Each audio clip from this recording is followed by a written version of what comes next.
Welcome back to my channel. आज मैं आपको बताऊंगी आइस कैसे बनाते हैं और इसकी शेडिंग कैसे करते हैं।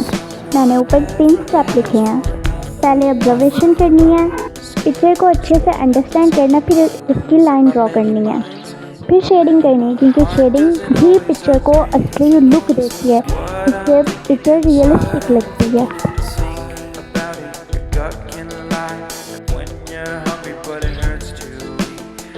Actually